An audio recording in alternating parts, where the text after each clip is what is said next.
Welcome to the January 30th, 2020 meeting of the Ramsey Washington Suburban Cable Commission. Next up on the agenda, we have approval of the agenda. Are there any suggested changes? And if not, I would look for a motion to approve as presented. Okay, we have a motion and a second. All those in favor say aye. Aye. Opposed? Motion carries. And next up is consent agenda. Any questions or comments regarding anything listed under the consent agenda? If not, I would look for a motion to approve as presented. So moved. Second. We have a motion and a second. All those in favor say aye. Aye. Opposed? Motion carries.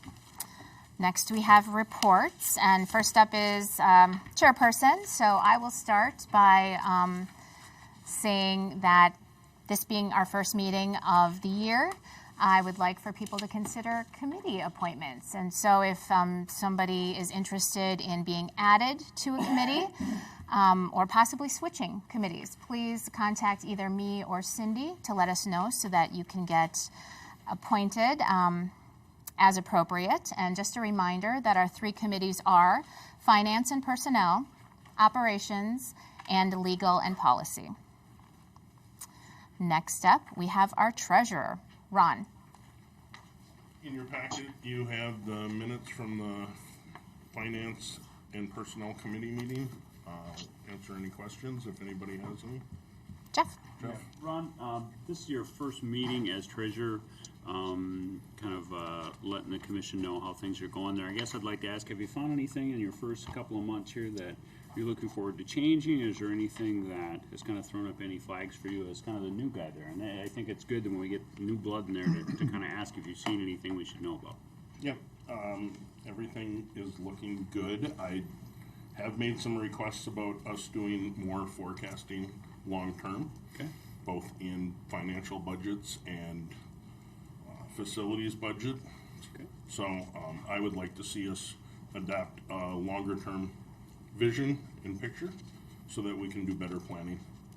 In terms of equipment purchases, Ron, in terms of maintenance? Equipment purchases, maintenance, budgets, everything. Okay. All right. Good enough. Thanks, Ron. I saw that in the minutes. The operations committee will start following up on that. That's Yep. a great suggestion, Ron. Sounds great. Any other questions? Okay. All right, thank you, Ron. Next up, we have our executive director, Tim.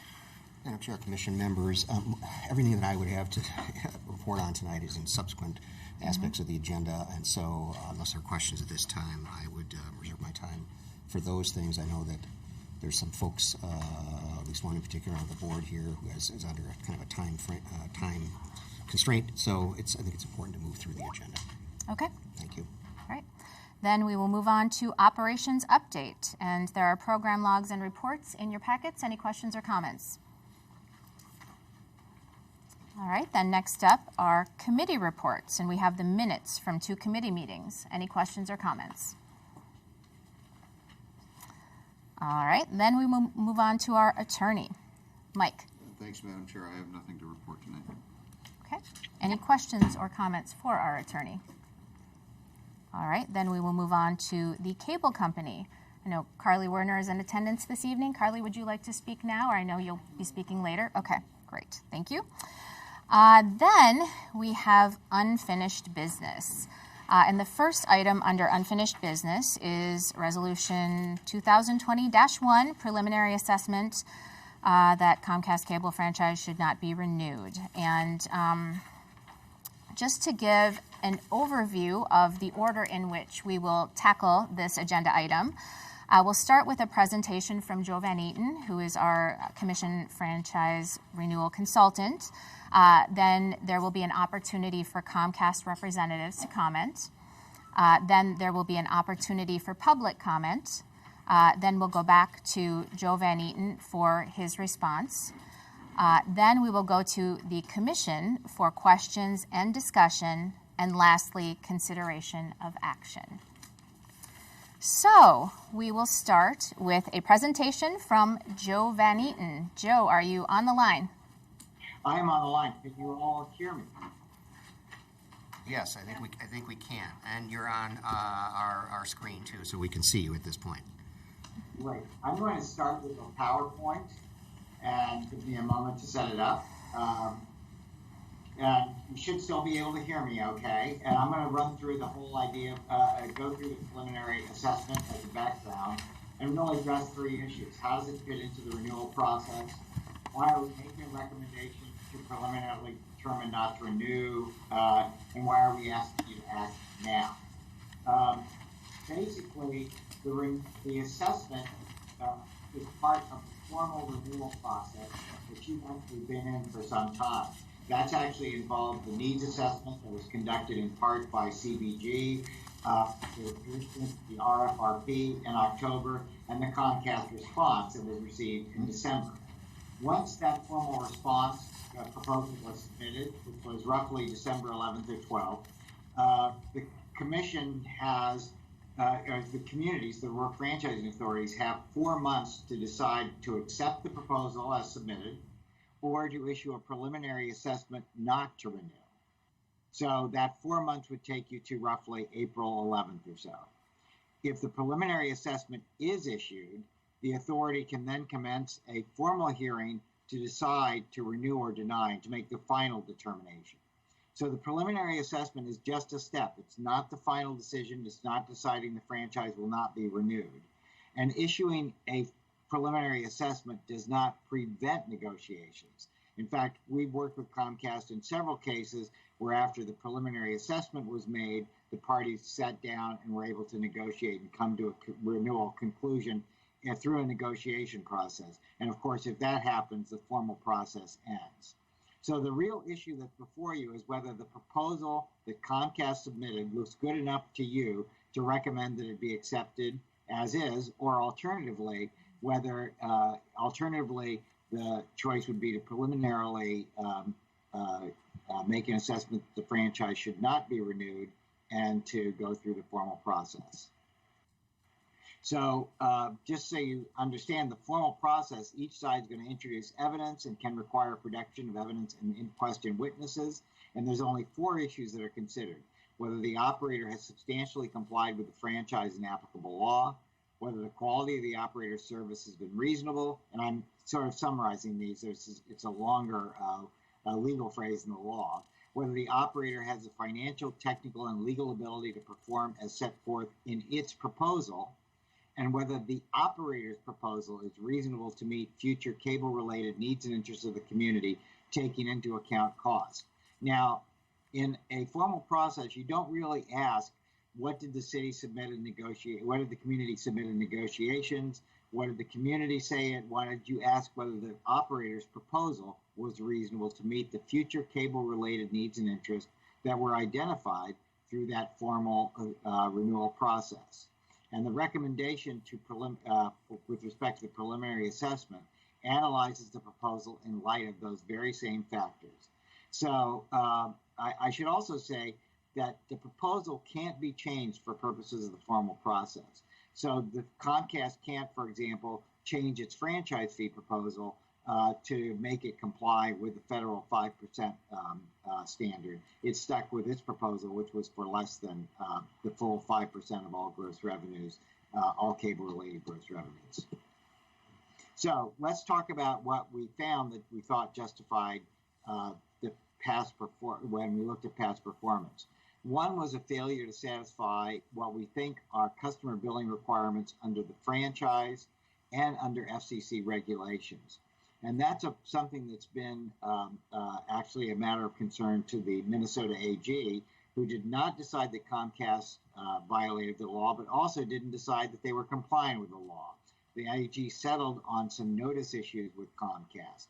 But the issue we're dealing with is whether the bills are clear as to what the customer is required to pay, and whether it's complying with an FCC rule that basically says the price for basic services or for services should be a single charge, not broken out into things like a broadcast fee or other charges.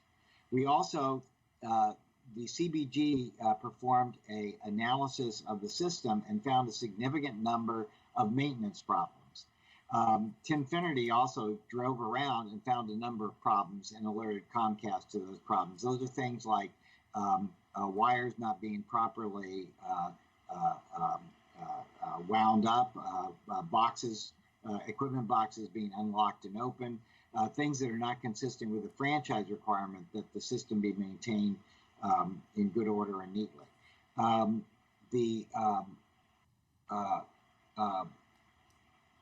What we requested in the RFP was that the company come up with a process of examining its system to get these problems corrected and to come up with a preventive maintenance program that was actually effective for identifying these problems. Because the company has long had a preventive maintenance program, the problem is it didn't stop these things from occurring. So the company didn't want to propose a preventive maintenance program, so we found that a serious issue. The company also didn't respond to a number of questions or pay the fees that were associated with the renewal. Those are past performance issues, but they're not yet reflected in the preliminary assessment at this point, in part because we've just sent out notices to the company with respect to those. What about financial, technical, and legal? Well, financial qualifications are not at issue, at least assuming that Comcast maintains its current structure. Technical qualifications can be at issue because the courts have said that the question isn't just whether the company is technically qualified to do work, it's whether they're willing to do the work and show they've made a commitment to doing the technical work required to maintain the system in good order. So that will be an issue that's related to the one I just discussed. But the main issue is legal. In our view, and Comcast may disagree, but in our view, there are some things that you can require in a franchise and that the company must accept. It can't say, I don't want to do that, so I'm just not going to do it. And it's not subject to a needs test or anything else. If the company isn't willing to meet the legal requirements you're entitled to establish, it can't hold a franchise, and therefore it can't perform as promised because it requires a franchise legally. So what were some of the problems we saw? Well, there were a lot of them. We submitted to Comcast a model franchise and told them to identify problems or issues that they thought were significant with it, and instead they just submitted a counter proposal, and that counter proposal had a number of notable problems, and this doesn't even list them all, but these are some of the things that hopped out to me. One is the company didn't agree to pay the full 5% franchise fee permitted by law. We had it reviewed by a consultant we've hired to help us in the formal process, Garth Ashpaw, and he was very concerned with the way there were clearly some exclusions from the 5% franchise fee that's permitted by law, so that it's not that the fee isn't 5%, it's that the definition of gross revenues excludes revenues that you can reach as a matter of law. So there's also some issues associated with the way they allocate revenues to cable as opposed to other services. So we found that problematical because a 5% franchise fee is obviously a very important thing for all your communities. It also doesn't preserve your right to assess fees on non-cable revenues, even if permitted by state and federal law.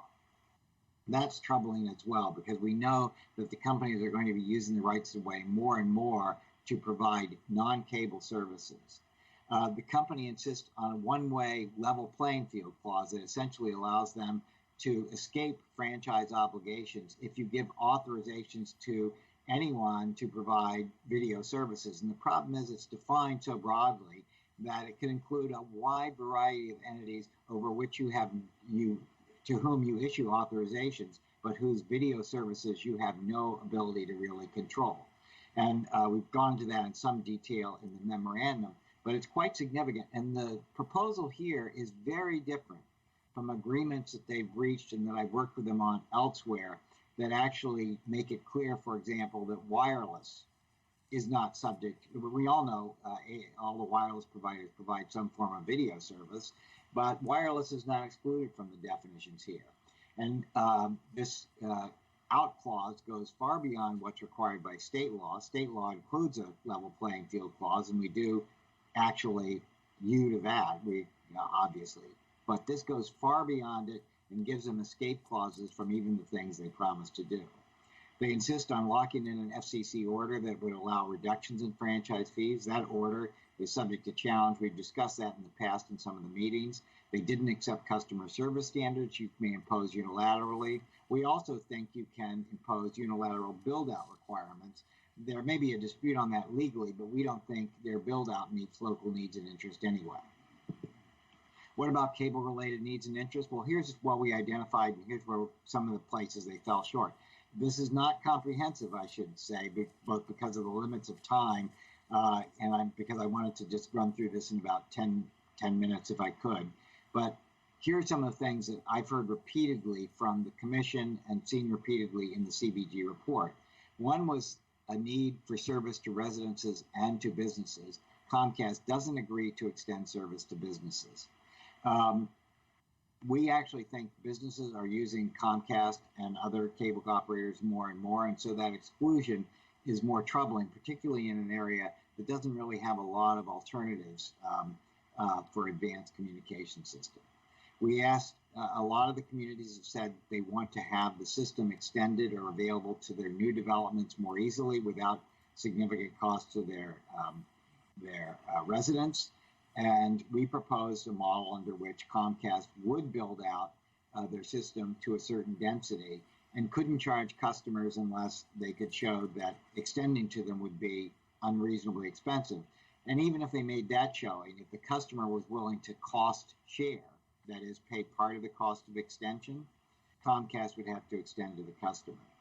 Comcast did lower its density requirements, but it's nowhere near what it has proposed in areas, for example, around me, like Montgomery County, where the density is 15 units. Here, it's the way they've done it. It depends on whether it's aerial or overhead. It's much higher, and there's no cost-sharing arrangement. So that means that once you hit a certain density, there's no duty of the company to extend, even if customers are willing to bear part of the cost of the extension. So that prevents the expansion of the system to areas of the community until they reach a density that Comcast is either willing to serve or required to serve. We identified a need to upgrade the system. That was based on CBG's analysis of the existing system. No upgrade is proposed. Comcast did contend that they couldn't be legally required to upgrade. We disagree. We think there's an explicit FCC order on that point. Can you all hear me okay? Because I'm getting a little buzz now. You're good. Okay, good. We identified a need for an institutional network. Now, there's often a misunderstanding about institutional networks because institutional networks that are often the focus of the renewals are the portions of institutional networks used by schools and governments for services. But an institutional network is simply a part of the cable system used to serve non-residential subscribers. And it's used to provide not just cable service, but advanced communication service. So we wanted an institutional network. Comcast already has one, in fact, that it uses to provide services to businesses. We wanted to make sure that an advanced communications network would be available to businesses in this community, and as the community's economic base grows, would be available to them as new areas develop. Company does not propose an institutional network for non-residential subscribers. We identified a need for capacity on the institutional network for government use. You all will be familiar with that. That's the capacity many of you use for communications. Now, Comcast did offer to maintain existing connections, but the cost was over $500,000 for a 10-year period. Elsewhere, Comcast has agreed to maintain a dark fiber network, which is what you have, for under $10,000 annually. And we've looked at some market prices with CBG for dark fiber maintenance, and it could be 1/10 of the price proposed. Usually they're proposed based on route miles, and that's a significant difference that will add up over the 10-year period. For PEG, we identified a need to maintain the existing PEG channels and to add on Century College and to potentially reactivate public access. The company really didn't provide for what we think was a reasonable addition of channels. We identified a need for the quality of PEG to keep pace with television technology. Obviously, we're entering a world where very few people don't have HD. And we're entering a world where actually many customers have more than HD.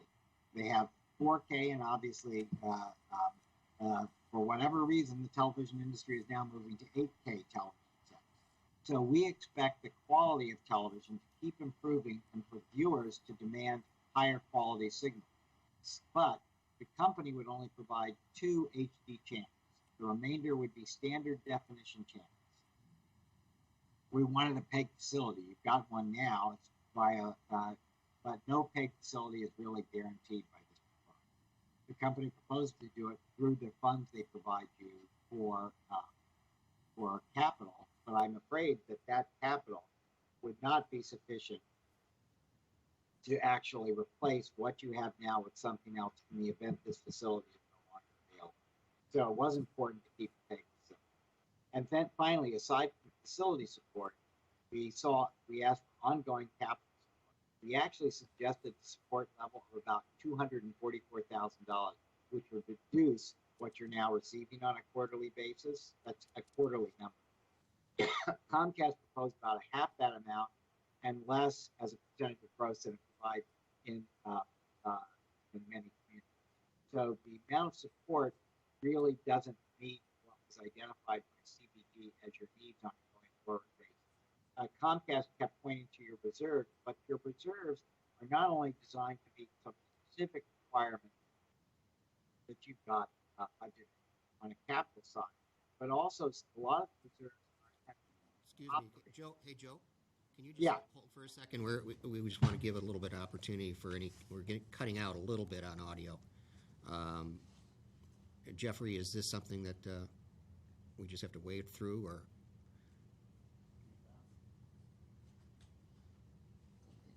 But you look fantastic, Joe. You look great. Oh, good. I'm glad I looked like it's a PowerPoint. Okay. We sounds like it sounds like we're okay now. So please carry on. Yeah. So basically that is a problem. And the next question, and hold on one second. I think, if you don't mind.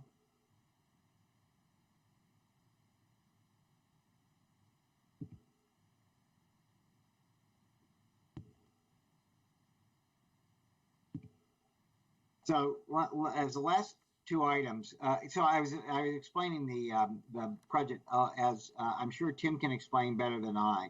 A lot of the money that you've got in reserves will be going to items that were not covered by the capital fund. CBG identified a larger amount that was needed, and it will also be going to operations, which in the past have been funded by Comcast, but I don't expect to be funded by them in the future.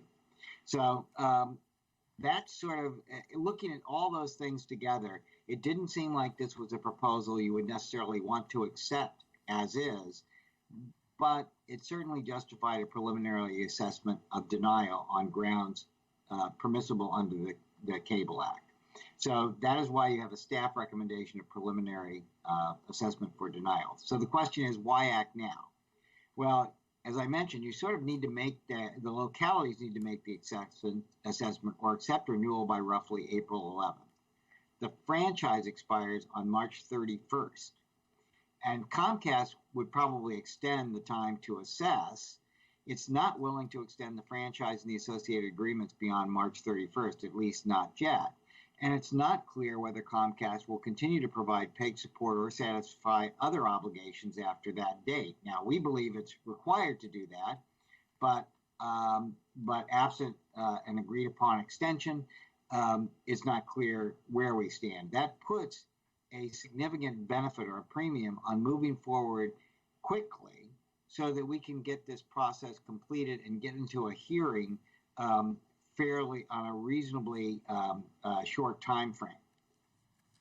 And that's why we're coming to you now, so that we can be sure to give the communities time to consider this proposal before the deadline of April 11th, given their meeting schedules, and so that we can also move this forward in light of the expiration of the franchise on March 31st. Now, if you decide to move forward, one way or the other, you're going to need to adopt either accepting the franchise or make a preliminary assessment that the franchise should not be renewed, and then you pass the matter on to the localities for action. The localities must also adopt rules for how the formal proceeding is conducted. And those rules need to meet the Cable Act standards.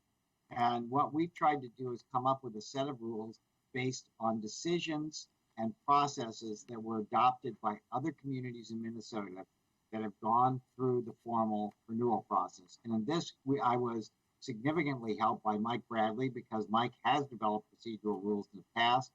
He's very familiar with where the procedural rules have fallen short in terms of creating confusion. And we tried to work with him to make sure we could create something that would comply with both state requirements and with federal requirements. So we looked at decisions, administrative law judges at issue, as well as proposals that have been adopted by other communities or processes.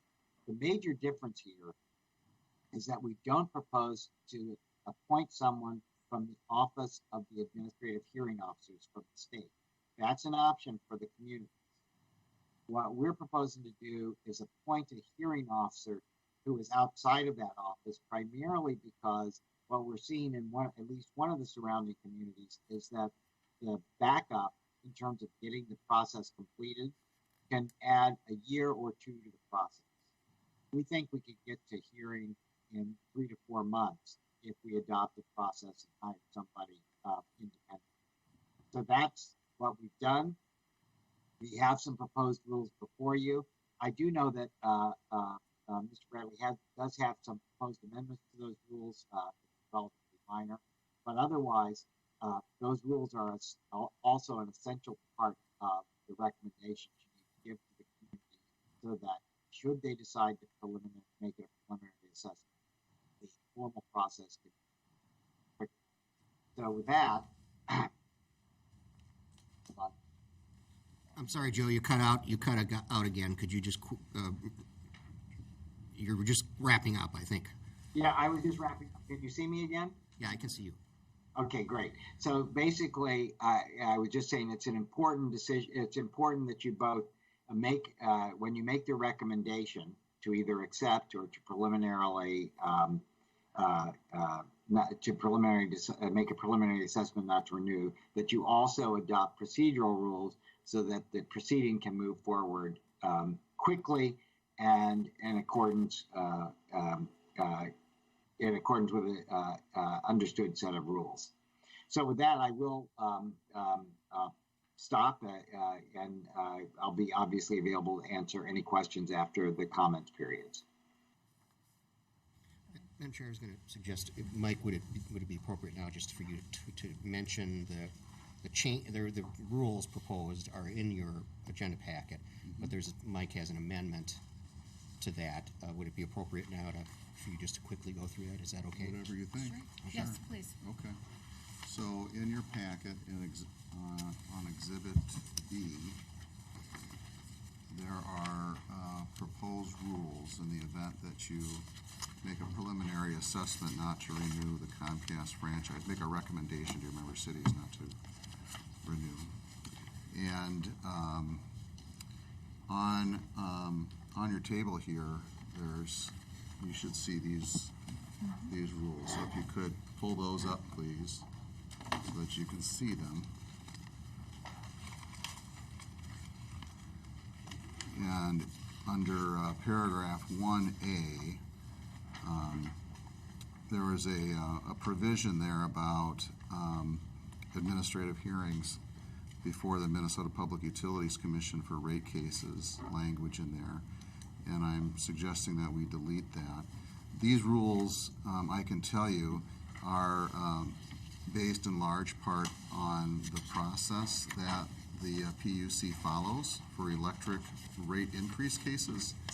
But I think having that particular language in there is confusing. And then the following sentence is really to clarify that we're really using the provisions in the Cable Act and the rules that we're adopting, and we are not using the rules and procedures for contested case hearings under the Administrative Procedures Act. And so that's the reason for that addition. Then on page B6, which is page number 4, it's a little confusing, but B6 in the packet, and it's We only copied the relevant pages for the handout here, so you're. So it's paragraph 4B, and there was just 2 words left off. So it says a party may serve requests for information on any other party in the form of interrogatories or requests for production, and then we've inserted the words of documents. And so if and when you decide to adopt those rules, we would ask that the amended rules be adopted. Okay, thank you. Next is the opportunity for Comcast representatives to comment.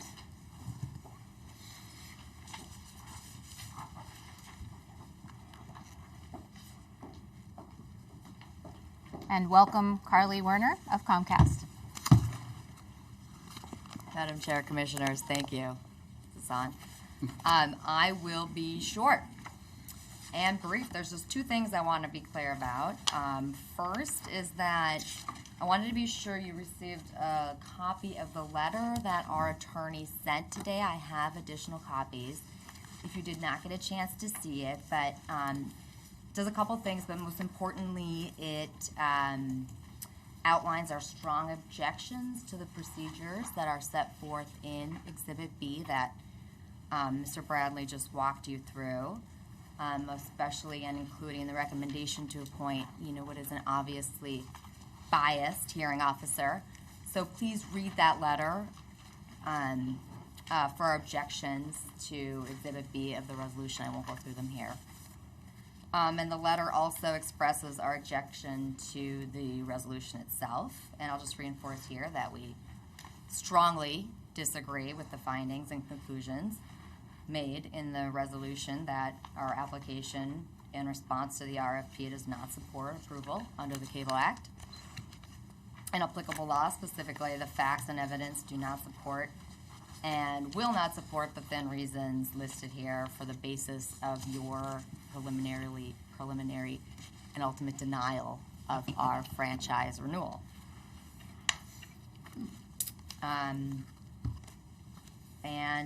I think I'll just say, what's striking is that there's very little discussion of the many benefits to the communities that you are here to represent that our proposal entailed.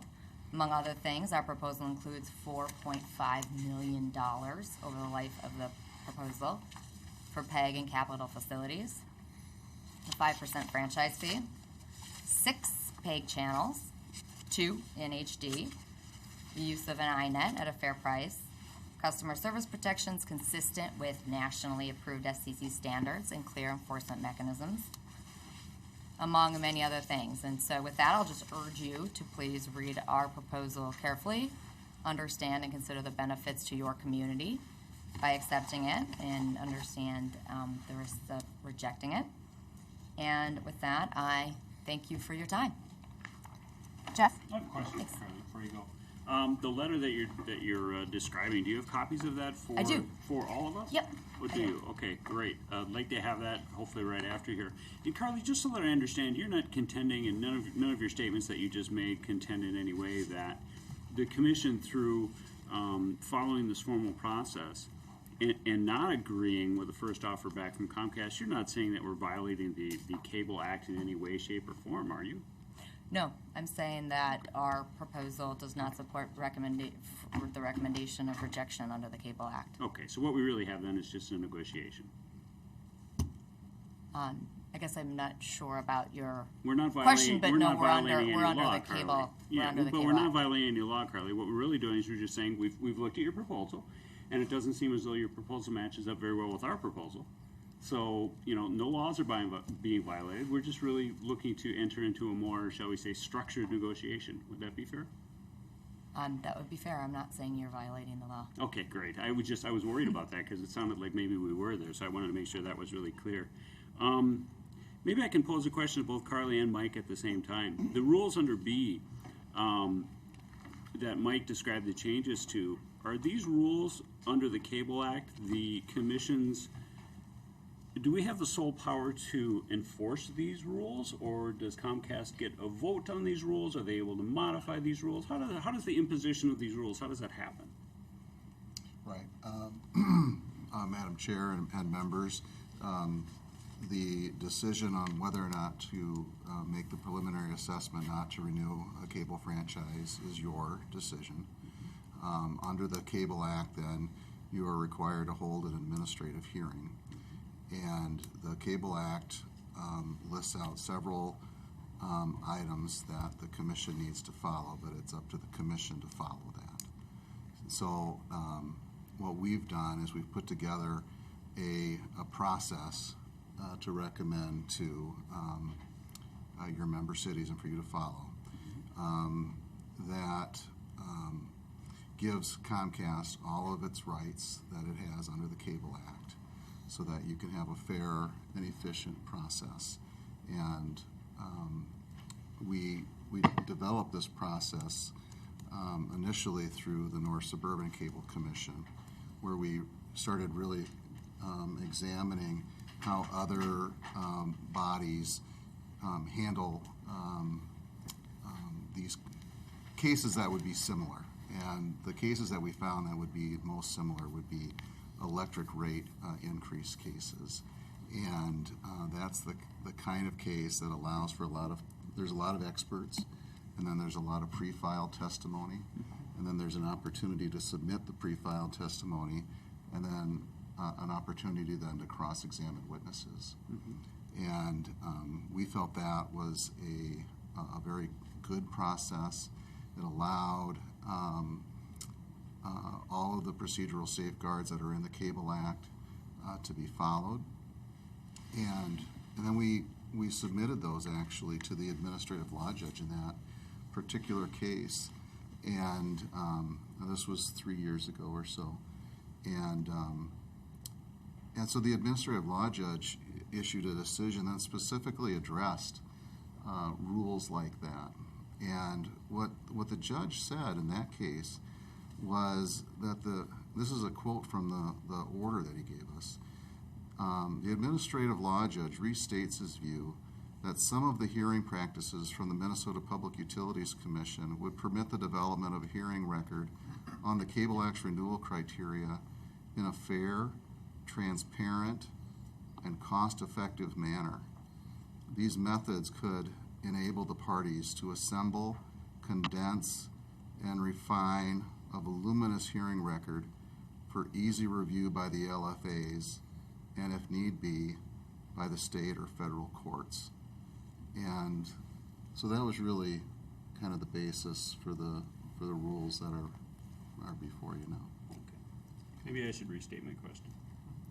My question is, do we have the ability under the administrative judge's, sounds like decision that I just heard read out, to impose the methods, rules under Section B and the changes you made? Do we have the lawful ability to impose those upon this upcoming hearing if we so vote to move in that direction? And the answer is yes. Thank you. Moving from that, if I might very quickly, the hearing officer, are you telling me that, and let me make sure that I understand, you were just talking about an administrative law judge. Are you talking about the administrative law judges in the state of Minnesota that reside down in the Minnesota Department of Revenue building? Madam Chair and members, the case that I was talking about was before an administrative law judge at the Office of Administrative Hearings. Okay. That is not the process that is being proposed here. You would have an independent hearing officer being appointed. Right. What I'd like to point out, though, is that you are not being asked to actually appoint the hearing officer tonight. In the note that Mr. Van Eaton had submitted with Exhibit B, he had indicated that Jim Horwood, a very respected cable attorney, would be a possibility and would be available. But he also very specifically said in his note that you weren't being asked to appoint him tonight. Sure. No, I understand that. My point was more along the lines that the administrative law judges, while they may do the PUC hearings and that type of thing, and they certainly do other hearings down there, I would respectfully submit to both our Comcast representative and the board that I would doubt, and I'm stand to be corrected, that they have the telecommunications experience to go through something like this and really deliver the type of hearing and the type of fairness both to Comcast and ourselves that would be required here. And that is why I would support Mr. Van Eaton's proposal to bring in a telecommunications expert in order to play that role. I've got other questions, but I will stand down. Thank you, Madam Chair. Okay, thank you. Then we will move on to our opportunity for public comment. Is there anyone here this evening who would like to speak during our public comment portion about this agenda item? If not, then we will move on and go back to Joe Van Eaton for his response. Joe? I just want to. Oh, I actually have a quick question for Carly, just to make sure. Carly, does what you sent, what I received this afternoon, had confidential material attached to it? Is that material still confidential, and was that what was handed out to the commission just a moment ago?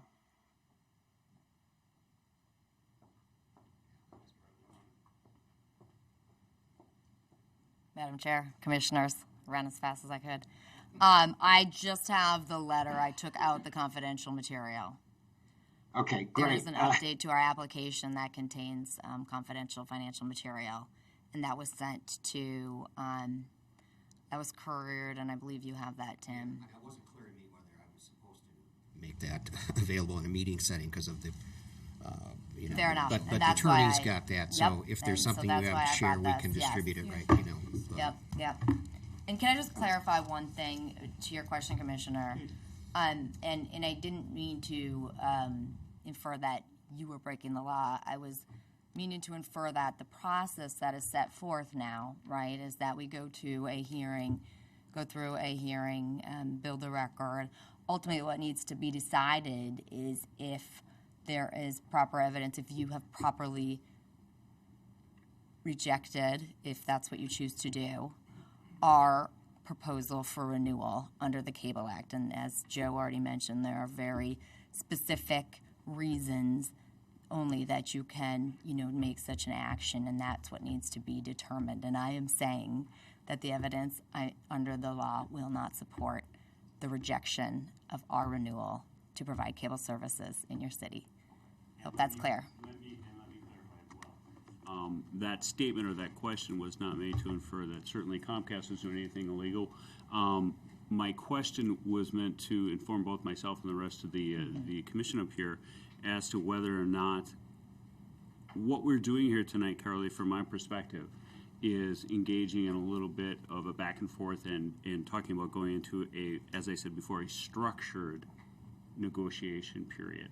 I think, from my perspective, when I look at this, speaking for myself, that what we proposed and what Comcast came back with, whether or not you feel it's legally justifiable, protecting the franchising authority of my city, I look at specifically the build-up provisions of it, and it doesn't seem to really fit what we need as a community in order to grant that franchise. So I just want to make sure you understand where I'm coming from. It looks like a negotiation, but it sounded as though we were perhaps doing something that was skirting the law, and I just wanted to make sure that wasn't the case in your eyes. Nope, the legal rules here from here on out in the formal process are very clear in the Cable Act. Okay, well, thank you, Carly. Right. And I'll pass this around. So I only had one other comment, which was we did get a chance to review the letter before the meeting. We didn't think that required any changes to any of our recommendations. We did review also the confidential information, which was confidential financial information. I had it reviewed by our financial consultant, and it didn't change our view of whether what we were required, whether Comcast could afford what we think it should be providing to the communities. One of the questions is whether their proposal is reasonable in light of the costs thereof. That requires consideration of Comcast's financial position. nothing they've submitted sort of changed our view on that either. Madam Chair, we should probably also acknowledge that if the commission does recommend a preliminary assessment not to renew the cable franchise, nothing will prohibit you, like Joe Van Eaton said, nothing will prohibit you from entering into negotiations, but the next step then will be to have an administrative hearing, not necessarily negotiations, but you certainly would be able to, if both parties were willing to have negotiations. Yeah, there would be nothing, if I may, Madam Chair, there would be nothing stopping us from having further discussions as that hearing, that administrative hearing went forth, correct? Okay. Very good. Thank you. Sometimes those tend to, depending on how they're turning out, they tend to influence the negotiating partners as you move forward through those. Very good. Thank you for the clarification. Okay, at this time, we will bring the discussion back to the commission for questions again and further discussion. Thoughts? Chair. Thank you, Madam Chair. I wanted to spend a little bit of time especially with North St. Paul and the background with its consideration of remaining as part of the commission. As you know, we rescinded our effort to leave, and really what that was for, it's to make an effort to continue in a partnership relationship. And a lot of what that came from was my expression really to even the North St. Paul City Council that I think you can work through a lot of things with cities. Some of you might know that in my previous life, which ended on October 31st when I retired from the city of Roseville, I was the IT manager for a group that we called at Metro INET. And that was 34 city organization that we shared anything and everything about our IT function. And that continues today, it's fairly strong. And it's kind of amazing in that it can work because you have a lot of cities with separate needs and separate budgets.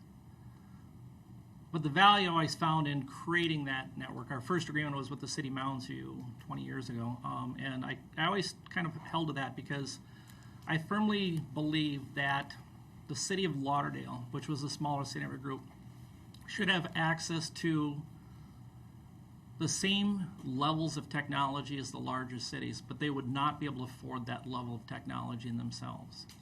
I think a lot of that can also apply to how we are organized amongst this group of cities. We've got some large cities that, quite honestly, through our franchise and our PEG contributions, kind of go to help the entire group.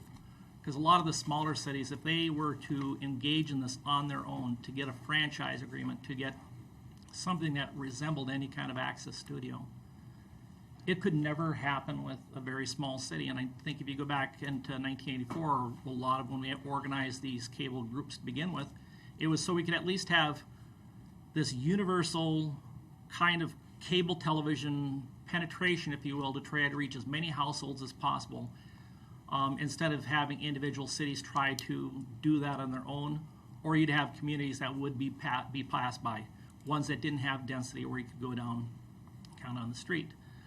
So part of that really came down to the first part is trying to get through the franchise process, to get some kind of agreement so we have an understanding of, what we have in terms of our capital funding.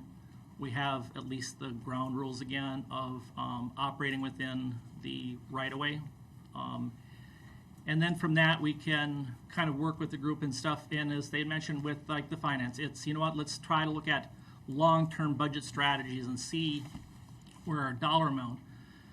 But North St. Paul was engaged in starting to look at doing its own franchise. And when you talk about the model franchise agreement, we simply started looking at what did Roseville have in terms of the language in their agreement? What does Maplewood have in their agreement? What does Burnsville have in their agreement? Because the franchise agreement is going to be a piece of paper with a bunch of words on it. I did some comparisons word by word for the one that was proposed, and for the most part, the language is verbatim. I mean, it's the same exact, the sections are the same. So when we talk about the things like the the service centers and looking at the gross revenue and that competitive, what do they call it? The competitive, I had the word here too for a moment ago, but yeah, that competitive equity. But if cities like Burnsville and Roseville, we've worked through that and they've worked through that and we've got a franchise agreement, would it not make sense for somebody like just North St. Paul to accept that as their own? So I guess the question really comes down to is that when we look at the needs assessment for the group and where we're at is what we need, is it that much different than, Roseville or Burnsville? That would necessitate an agreement that is more in-depth, detailed, to protect us from things that might never happen. And really what it is what's good for the goose, good for the gander. Would that not be an appropriate agreement? Really, the only thing that I really found that was really different when you start break it all down to, it comes down to the capital contributions for our equipment. And that's kind of where it sits, and even in that aspect of it. Burnsville is 2.25%, Maplewood is $2.25, Roseville is 3%. But at the end, it all kind of works out. If you're 3%, it's about $3. If you're 2.25%, it's about $2.25. I run through all the numbers. I looked at really what our subscriber rates are, what our PEG contributions have been, and it kind of works out like that. Part of it is, at least with North St. Paul, we'd like to see if there's a way that we could at least continue at least a little bit more of the discussion prior to the point we're at right now. And that is also respecting all the work that your committees have done, what the commission has done. I will with the needs assessment, is not to discount any of that. But I think really what it comes down to is because with North St. Paul trying to re-engage in this, and I've communicated to some of the other cities, is that before a decision was made, on the action in front of us, it's, at least for North St. Paul's perspective, it's, can you find 4 or 5 more weeks without running into problem with the deadlines that are put ahead of us? The deadline for approving the RFP, the response that Comcast has provided to us, not running into an expiration of the current franchise agreement. Because I think we'd be in a better position at the next meeting, whenever that would be, it's to definitively answer the question. It put forward as, what you need to decide tonight, is it good enough or not? I can't answer either of those. I don't know if it's good enough, but quite honestly, I'm not at the point right now to say that it's not good. So how would I vote? I can't vote yes, can't vote no.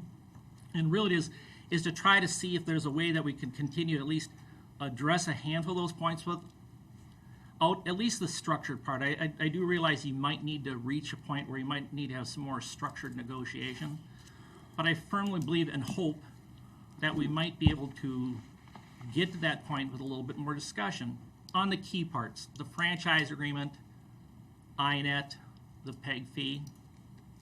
The franchise agreement itself, I always looked at it at a city level, that quite honestly a right-of-way agreement. So for things like, we're finding loose cables in the roads hanging out the poles, shame on the cities, because guess what? We are responsible for managing our right-of-way and the utilities within it. We utilize the commission itself to help us with some of the legal stuff. It helps with that. But it does not release the city from doing their own right-of-way inspections. It doesn't. Larger cities, we actually have that. 5% franchise fee that was in that, there's really nothing that can be done with that. I know there was some comments about, well, is it really 5%? It's less than. I'd like to get some more information when they say, well, is it really the 5% because they're not including some of the services in that. When I looked at the services that other agencies, cities that have gone through this way and actually have passed it, it looks like the list is the same in our proposal that is in the Burnsville in terms of what they qualify. If there's something more that we have access to, I want to know about it, specifically what it is, to see if we can have that inserted. If not, does it still say, well, they missed one little line, is it still enough, good enough, or not? Still don't know. And I think really what it comes down to, it's more time. Again, more time to also talk with some of the cities. The INET was always this kind of interesting thing, and it was brought up. I'll be brief here and I'll try to be short real quick. The institutional network itself, as far as I understand it, was always this, it was provided really for the PEG component, for the transmission of our content, if you will, to the cable head, and so it could actually be transferred to televisions, to homes. In roughly 2000, when that was converted to a fiber network, they provided us with that dark fiber capabilities, so we could do other things with it. And cities like Roseville and North St. Paul, Maplewood, Oakdale, Lake Elmo, Matamidi, White Bear Township, White Bear Lake, we took advantage of that at the time because it was there, it was free, we did a lot of connectivity things with it. But there are still cities that never used that other part of the INET, never actually utilized it for anything. In the INET, at least when we were in Roseville and we renewed it North Suburban, or the North Suburban area, is we didn't have that opportunity to continue using that dark fiber. We actually went to Metro Ethernet services, ENS services. So cities like Lauderdale, Arden Hills, North Oaks, they started paying for services. But we did due diligence with CenturyLink and other ENS service providers, and Comcast at least acknowledged what we had before as being free and gave us, basically negotiated very, very reasonable rates. In ahead of the franchise renewal for here, because we have cities like Oakdale and Lake Elmo that had been utilizing that. 10 years ago, we started preparing for not using it. That's why cities like North St. Paul constructed fiber optic cable to all their buildings. In that build out, cost shared that with Oakdale. So Oakdale has all of their buildings on their own city fiber. Through our Metro INET networking group, I have been communicating to Matamidi, White Bear Township, Lake Elmo, and Birchwood Village for years when they basically came on for shared IT services. Really what it comes down to, we're going to reach a day where the institutional network, as we're going to use it today, would no longer be free. Our hope would be that at least we get it for a discounted rate. That was actually in the proposal. The rates I would provide for both ENS and the dark fiber. And in consideration of adding it to the RAM Washington, Comcast has now allowed the cities over the North Suburban to take advantage of the dark fiber rates. So somebody like Lauderdale, they'll go from 100 meg ENS services to 1 gig over the fiber, and it'll be $30, $20 less a month, I do believe it is, about $20 a month.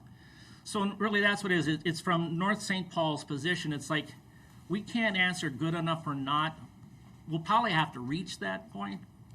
And that's why it's just trying to reach out to see if there's some way we could have some consideration or some way to find, is there a way to at least extend the discussions we had so far to continue to review the RFP, the responses, some of the questions that some of the cities might end up having of what the financial impact of a potential reduction in PEG might end up being. So we can answer those questions. So at least North St. Paul can make a decision on it. But at least as it stands right now, I can't answer the question, is it good enough or not? Thank you. Bev? Where have you been? Where has North St. Paul been over the weeks and months that our committees have been meeting and extending with Comcast over and over and over? For what, 2 years? So where were you to ask these questions then? Why now are you here coming to us when we've got, when we're looking at negotiating, and us right here, have been working on it? You, North St. Paul, weren't here. I don't know what you were doing. You're trying to decide whether you wanted to be a part of us or not.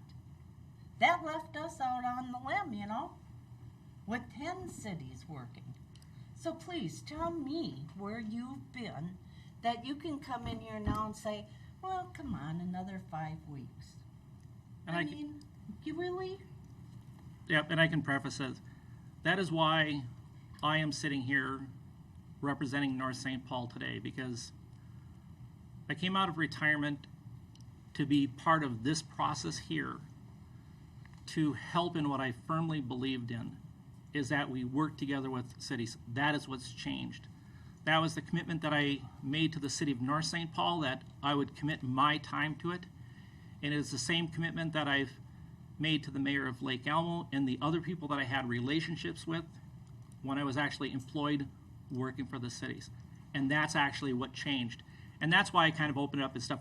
I will give credit to all the work that was done, absolutely, for all the work that was put in there.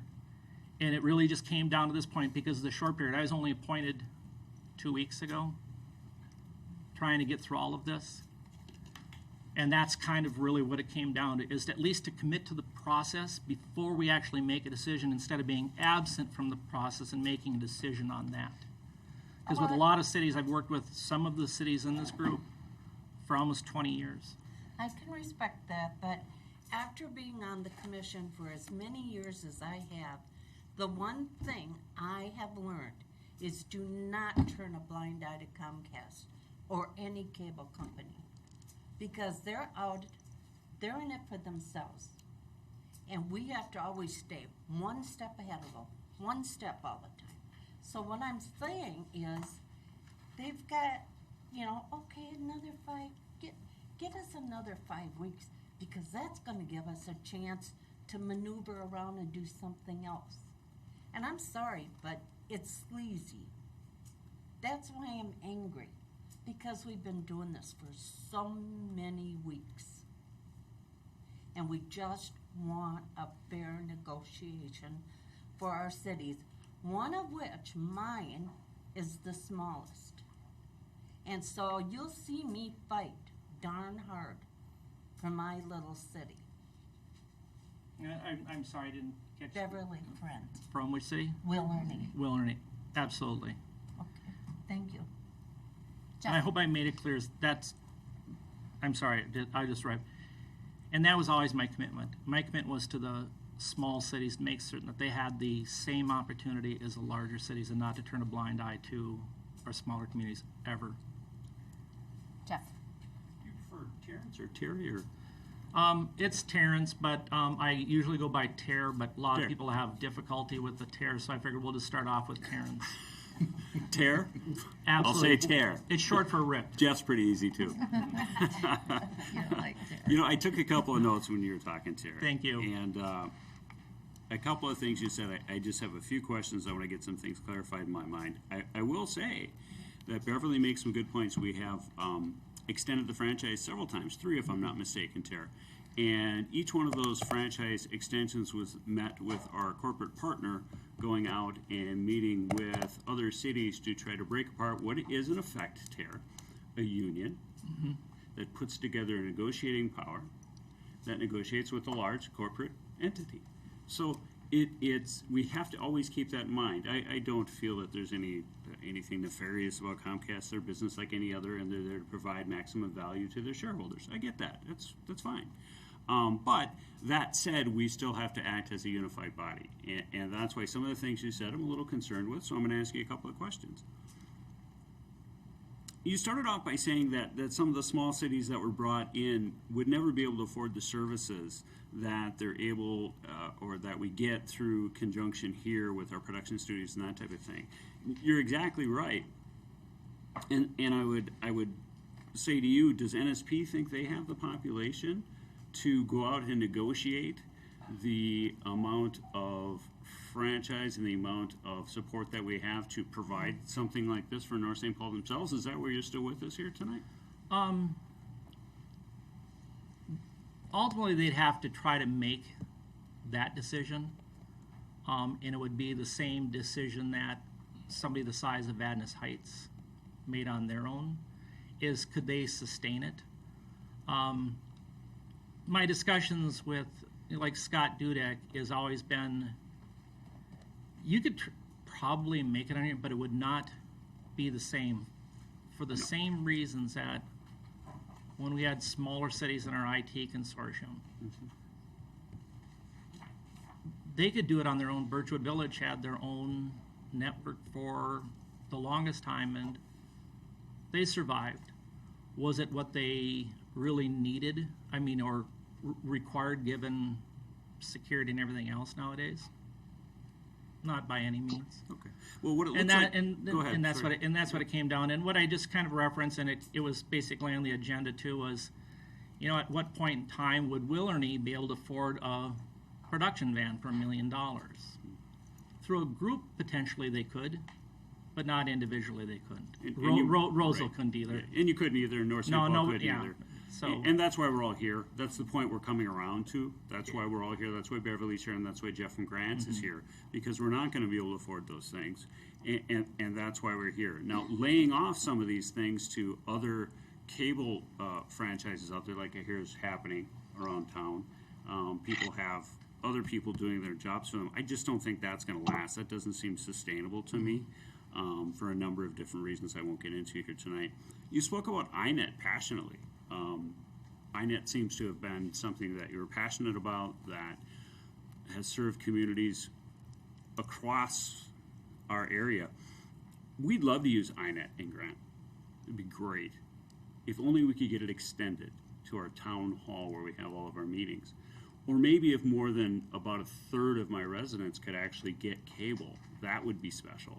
How long have we had this franchise with Comcast? 20? Is it 20 years? This is year 20 of a 15-year franchise. You're 20 of a 15-year franchise. I have 1/3 of my residents who have cable. Grant is a community of mostly small business owners, for the most part. And a lot of those businesses are being run out of homes, and they're very successful. Construction businesses and architecture businesses and horse businesses, and very successful people out there. Can't run the business on the high speed. They got to go out and go to the library in order to do that, because we can't get a build out. So those types of things, if I were to say, Tara, hey, let's go ahead and we'll see if we can't get Comcast to go ahead and do another 5-6 weeks. So North St. Paul, all due respect, you've only been here for a little bit, to get up to speed so they can figure out what's happening here and whether or not we actually, and again, with all due respect, deserve a better deal than Burnsville or Vadnais Heights or one of the other communities that you discussed. We may not deserve a better deal, Tara, but what we do deserve is a comprehensive deal that serves Birchwood, Lake Elmo, North St. Paul, and even Little Willoughby. So we all have different issues, and we all have different needs that we need to have both ascertained and met. And that's why we're all here. And I'm not pushing anything off on you, but there are certain needs that transcend, obviously, from my chair, North St. Paul's needs. And so let me go back again and say, I heard you speak about INET. I heard you speak about, pulling us all together in terms of the small cities having the ability to have these types of services. But in the end, what I really heard from you, Tara, is that you weren't quite ready to cast an informed vote.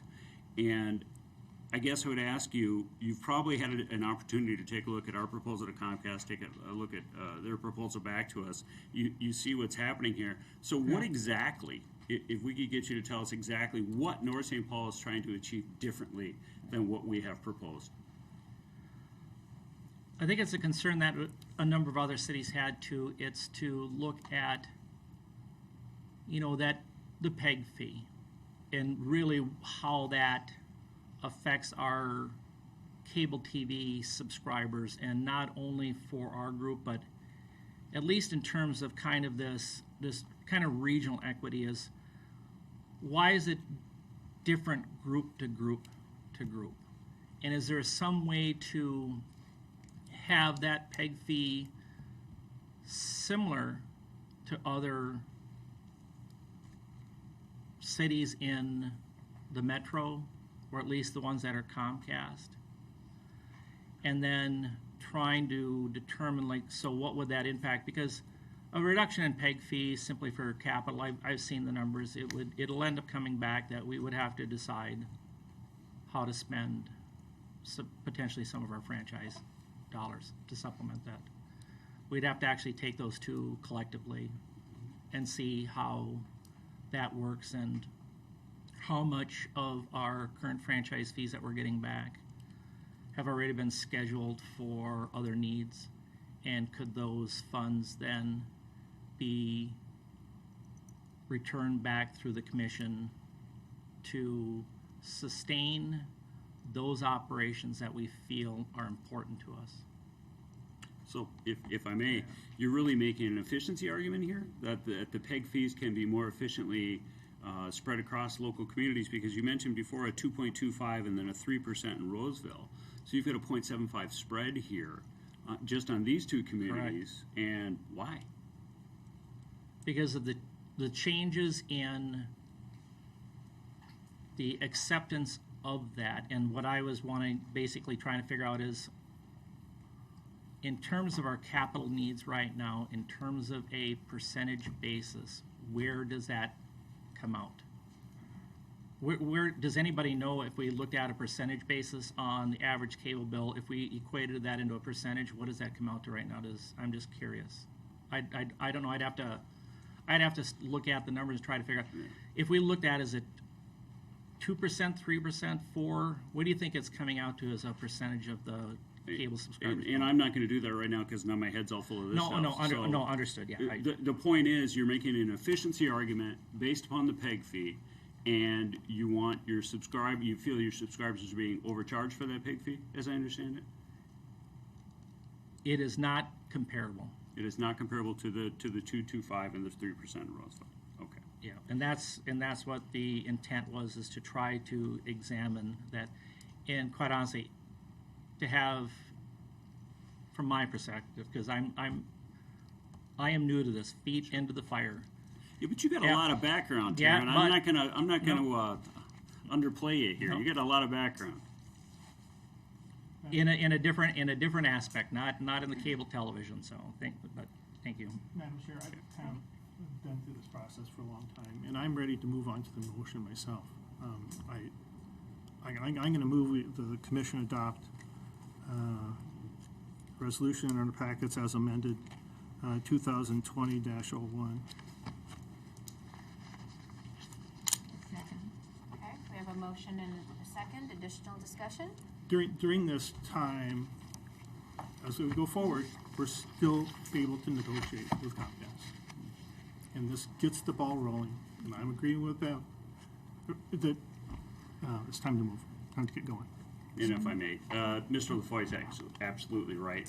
Tara, that was the point I made with Mike earlier about being able to negotiate while moving through this process. We've all been here through this process through 3 different extensions. Had Comcast wanted to offer us another extension, there was plenty of time for them to have done that. That would have been their ability to do so. We didn't see that. So we can jump into this process and still negotiate, and you can get yourself well up to speed as well as the rest of the North St. Paul Council. So. Okay, further discussion.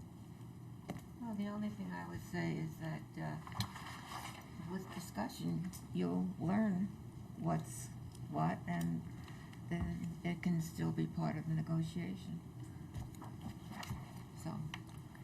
Tara, did you have a comment? Yeah, the only last thing that, I will acknowledge the fact that, people in this room have been here for a long time and been dealing with this for a long time, and we had not. I had not. So, and that was the only request that I had, was at least for some consideration for at least myself. But understand that if the group feels otherwise, then it's different than how I feel about it. And that's why we're here. We all disagree. We don't all agree. We disagree with each other, and we agree with each other. And I welcome you to the commission.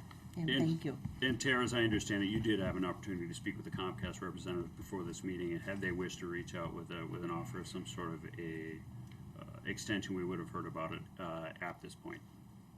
So we haven't heard about that, so we've got a motion and a second, I guess. Okay. Chair, to confirm, this is as amended, so it would be the amended for Exhibit B. Yes. Okay. We have, Ron. I just have one question for Mike. In regards to Comcast's attorney's letter about the notice of this meeting. Is there any implication behind that? Did we not notify them with the 5 days requirement that's required by our bylaws? I'm not aware of any violation. I don't know exactly when the meeting packet was sent, but I didn't see anything unusual about it. No. I'm not aware that there's any violation. Okay. Do our bylaws state that we have to give them 5 days notice of a regular, or of a scheduled? Yeah, that was done. That was published and provided in earlier packets and so forth. The notice of meeting. Okay, I'm just asking, because they claim they didn't get it till the 27th. If I may, Madam Chair. The delivery and receipt of the agenda to Comcast Corporate is not actually noticing the meeting. The meeting can be noticed on our website. On the website. Yeah, it can be noticed a number of different ways. An agenda being delivered, this is. And that's not- compliant, Mike? Yes. Okay. Okay, we have a motion and a second. All those in favor say aye. Aye. Opposed? Motion carries. All right. Next on the agenda, under unfinished business, we have production truck design review and RFP bid process. And I'll take this one in that, in light of the amount of items that we had on the agenda this evening, and also the desire to take one more look at the specs before we put it out for the bid process. And specifically, I would like for the Operations Committee to meet with the Finance and Personnel Committee so that we could take one last look. Randy? That's fine with the Operations Committee. I did speak to Luke Michaud about that tonight. He's fine, as long as we keep moving this forward, so. Great. Thank you. Any additional comments? And if not, So your action is to... I'm asking for us to table it. Oh, okay. All right. Got it. Thank you. Yes. You need a motion? Yes, please. Okay, so move. So you would table it. Oh, okay, well, Yeah, well, we did it. motion and a second. All those in favor say aye. Aye. Opposed? Motion carries. Thank you. Next, under new business, we have HVAC units replacement quotes. Tim? Yes, Jim, Madam may I, Chair, excuse me, the package number 6 includes a recommendation for replacement of the HVAC units on the top of the building. There are 3 that are in need of replacement, 2 of which, the 2 large units are 15-ton, and they don't work as in terms of heating. So this is a fairly pressing need. The 5-ton unit is serves some of the offices in one section of the building, and is it repairable if it breaks out? So is it the same sort of age category as the 2 that don't work at this point? And so we passed this to the Finance and the Operations Committee. One of our, well, at least the Finance has looked at it, and Executive, I should say, have reviewed this, and so that's why you have the recommendation before you. Multiple quotes were sought, and you have 3 before you. The Corville is the low quote at $36,577 for the 2 large 15-ton units to replace, and another $99.16 for the 5-ton replacement. So we'd certainly recommend the low bid if you want to go for that. Gilbert only provided the bid for the 15-ton units. Yes. What's the age of these units?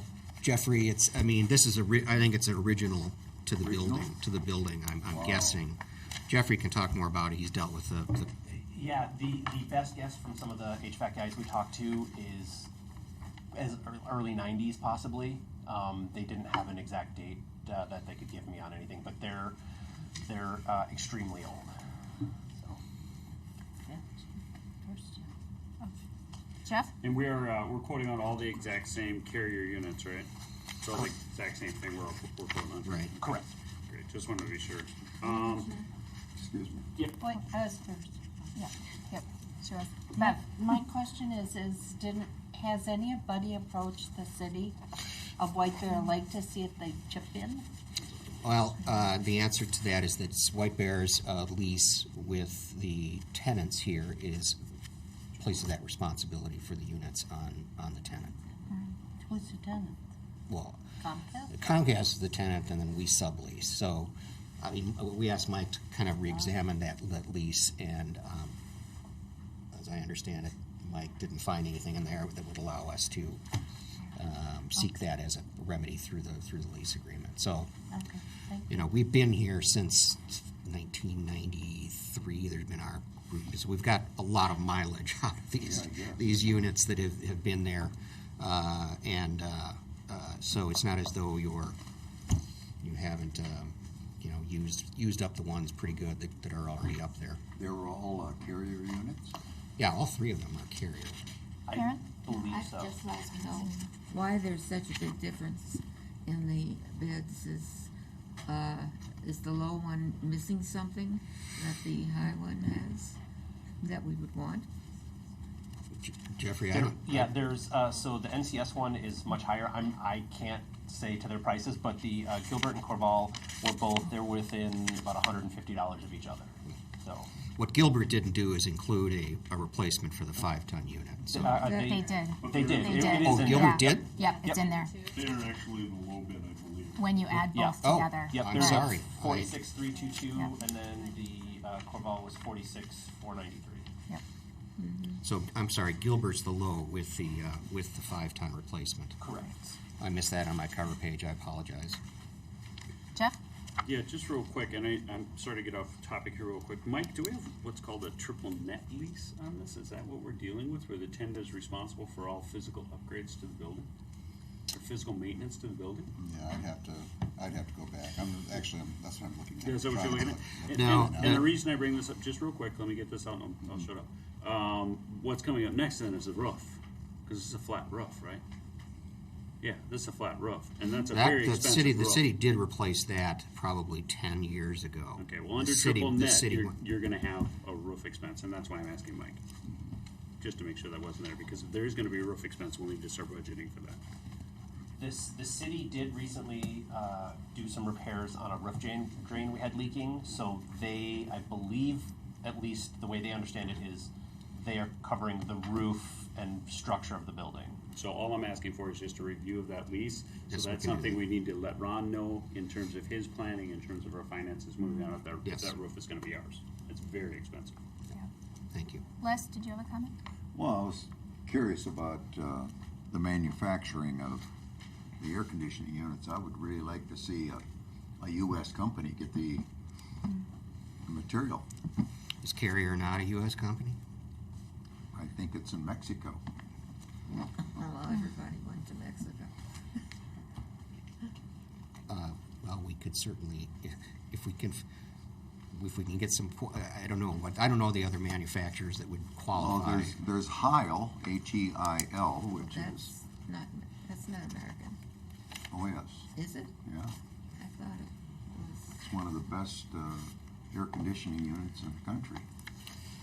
Well, if we can get a quote on 50-ton and 5 tons that's Heil from somebody, and it ends up being equal to or less than the low bid, is that an acceptable? I mean, I think you could probably approve that kind of conditional Jeff? resolution. If I may, real quick, we've had this packet, no disrespect, we've had this packet for a while, and we could have perhaps done that, but let me ask a question, Jeffrey. Are we in any danger? You're probably the one that actually spoke with these folks up on the roof. Are we in any danger of perhaps having a catastrophic breakdown and having very cold temperatures in here? Or? Currently, both studios have no heat. So on the very cold They days, don't work. Yeah. We've been fortunate with a mild Okay. winter. Well, and let me continue then. 95% of what you're looking in here for electronics, from Tara's laptop to the cameras, are most likely either Japanese, Chinese, or Korean. I would like to do American too, but with no heat in 2 studios, I'd say we move forward on it. Time is of the essence. for Yes, Sure. thank you. Okay. Additional comments?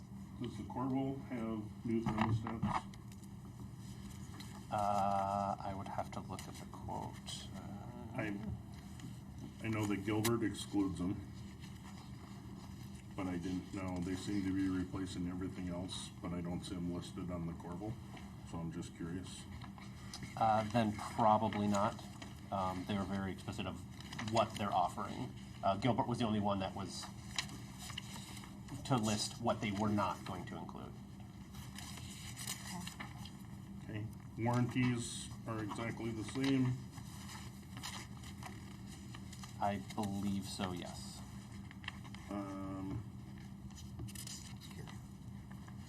Are they, do you happen to know if Corval's willing to work with on obtaining the rebates?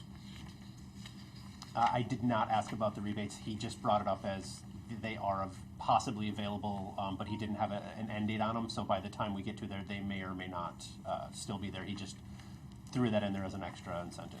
Okay, and none of these vendors are businesses in our member communities. No, I don't think we have any in our member. Okay. There's one, Edina, another one is like Minnetonka is where they're headquartered.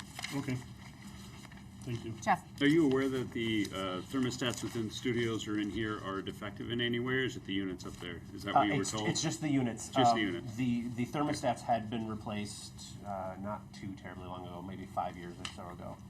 Okay. I would make a motion to approve. Sorry, Karen. I jumped over you there. Karen? I asked before, and I'm just wondering, do you feel that all of the vendors have the same things that you feel are necessary? Absolutely. These are the reason these three are picked is we've worked with all three of them for various things over the years and have had no real complaints. So nothing is missing from any of. Not that I've seen. The lowest one is giving us the same thing as the highest. Actually, the lowest one is probably the one I would have chosen to want to work with anyways. Okay. Thank you. Very good. Okay. Jeff? I'm done talking. You're done. No, that's a surprise. Okay. Is that on tape? Right? Did somebody second that? I did. Did we have a motion? Jeff made a motion. Jeff, you made a motion? Amy did. Amy did. Okay, we have a motion. Do we have a second? And what? And your motion was? No, to- it's Jeff's motion. Jeff's Motion motion. was to approve the Okay. low bidder to replace the units on the roof.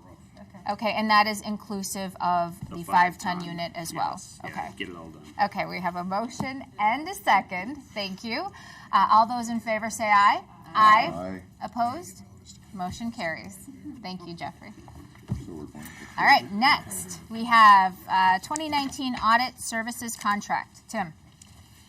Yes, Madam Chair, you have a recommendation in front of you from your Finance Personnel Committee to approve an engagement letter with Clifton Larson Allen for audit services relative to the 2019 financials.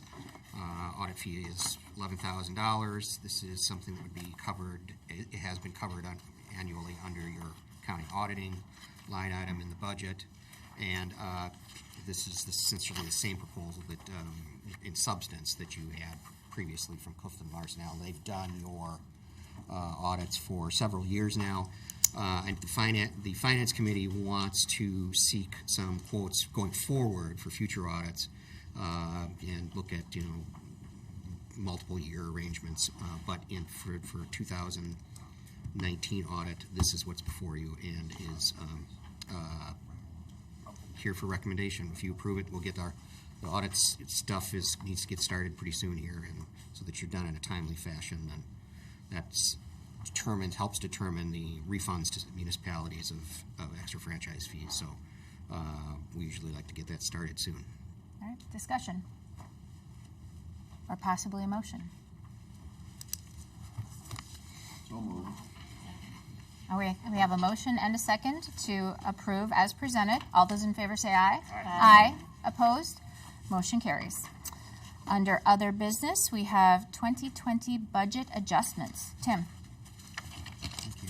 Madam Chair, Commission members, you have a recommendation for making budget adjustments this is from the Finance and Personnel Committee, and it is really to sort of adjust, given the fact that the City of Adams Heights is no longer part of the commission. The committee got together and looked at the expense budget and revenues and made these suggestions as a recommendation to compensate for it. And so if you adopt this, your 2020 budget would be amended. Discussion. Then I'd look for a motion. So move. So move. Deb? All right, we have a motion and a second to approve the 2020 budget adjustments. All those in favor say aye. Aye. Opposed? Motion carries. At this time, I would look for a motion to adjourn. So moved. Oh, sure. Need a second. Second. All right, all those in favor say aye. Aye. Opposed? Motion carries. Thank you and good night. Thank you.